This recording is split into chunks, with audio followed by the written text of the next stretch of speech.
প্রধানমন্ত্রী দেশের বিভিন্ন স্থানে নানা কর্মসূচিতে যাচ্ছেন, বক্তব্য দিচ্ছেন এবং সেখানে ঠিকই তিনি তার রাজনৈতিক প্রতিপক্ষকে কড়াভাবেই সমালোচনা করছেন। যেমন গতকালকে তিনি গেছেন কিশোরগঞ্জে। সেখানে তিনি যেটা বলেছেন যে, "আমরা দেখেছি ৭১ তাদের ভূমিকা কী ছিল, ৭৬ সালে তাদের ভূমিকা কী ছিল। আমরা দেখেছি ৯৬ সালে তাদের ভূমিকা কী ছিল। বিগত ১৭ বছর জনগণের যে আন্দোলন, সে আন্দোলনে আমরা তাদের রাজপথে দেখিনি। দেখেছিলেন আপনারা আন্দোলনে বিএনপির সঙ্গে যে রাজনৈতিক দলগুলো মাঠে ছিল, তাদেরই নেতাকর্মীরা অত্যাচার, নির্যাতনের শিকার হয়েছে, গুম খুনের শিকার হয়েছে। আজকে যারা বড়, বড় কথা বলছে, যারা জনগণকে বিভ্রান্ত করার চেষ্টা করছে বিএনপি সরকারের বিরুদ্ধে, তাদের আমরা রাজপথে বিগত ১৭ বছর দেখিনি।" কথাটা আ পুরোপুরি ঠিক না হলেও অনেকখানি সঠিক। যেমন শেষ যদি ১৫ বছরের শেষ ১০ বছরে কিন্তু জামাত প্রতীকীভাবে মাঝে মধ্যে সভা সমাবেশ করেছে। তারা কোনো বিএনপি যেভাবে সর্বাত্মক আন্দোলন করেছে, সারা দেশে যেভাবে তারা সমাবেশ করেছে বিভাগীয় পর্যায়ে, বিশেষ করে লাস্ট আমির নির্বাচনের আগে ২৮ অক্টোবর পর্যন্ত, ২৮ অক্টোবরে তো ক্র্যাকডাউন হলো। একেবারে যেভাবে মানে ঢাকার উপরে পাক হানাদার বাহিনী ক্র্যাকডাউন করছিল, ঠিক সেইভাবেই ২৮ অক্টোবর। তার আগে তারা সমস্ত বিভাগে যেভাবে সমাবেশ করেছে, সেখানে কিন্তু জামাতের কোনো ভূমিকাই ছিল না। ভূমিকা না থাকার কারণ তার আগে তারাও নির্মম নির্যাতনের শিকার হয়েছে। তাদের বহু নেতাকর্মী পঙ্গুত্ব বরণ করেছে।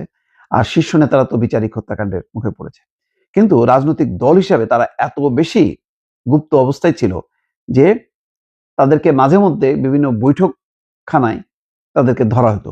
কিন্তু প্রকাশ্য কোনো হাতে গোনা কয়েকটা, যেমন ২৮ তারিখে যখন নাকি বিএনপি উপরে ক্র্যাকডাউন হয়েছে নয়াপল্টনে, তখন তার পেছনে জামাতের সমাবেশ হয়েছে, কিন্তু শান্তিপূর্ণ, কোনো সমস্যা হয়নি। এইভাবে জামাত খুব কৌশলে তারা থেকেছে। হ্যাঁ, অবশ্যই জুলাই গণঅভ্যুত্থানে তাদের ভূমিকা ছিল, কিন্তু মুখোমুখি লড়াই, টানা যে লড়াই, সেই লড়াইটা কিন্তু আসলে বিএনপি করেছে। তারপরে ৭১ ভূমিকার কথা আর নাই বললাম। ৮৬ সালে খুবই দুঃখজনকভাবে তারা শেখ হাসিনার সাথে নিয়ে, আওয়ামী লীগকে সাথে নিয়ে তারা এরশাদের সেই পাতানো নির্বাচনে অংশ নেয়। এটাও একটা দুঃখজনক অধ্যায়। আন্দোলন থেকে সরে গিয়ে তারা চলে যায়। তা নাহলে কিন্তু ৮৬ সালেই এরশাদের পতন ঘটে। সেই পতন ঘটতে আরো ৪টা বছর অপেক্ষা করতে হয়। 96 এ তারা আওয়ামী লীগের সাথে নিয়ে কেয়ারটেকার সরকারের আন্দোলন করে।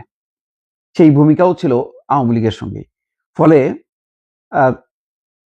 মানে জামাতের ভূমিকা গত ১৭ বছর তো বটেই, তার আগের বছরগুলোতেও, অর্থাৎ এরশাদের ক্ষমতার আসার পর থেকে, অন্তত এইটুক যদি ৭১ সালটা বাদই দেওয়া হয়, ৮২ সাল থেকে একেবারে বলা যায় গত ১৭ বছর এবং এরশাদ সময়কার নানান সময় কিন্তু জামাত বিতর্কিত ভূমিকায় থেকেছে।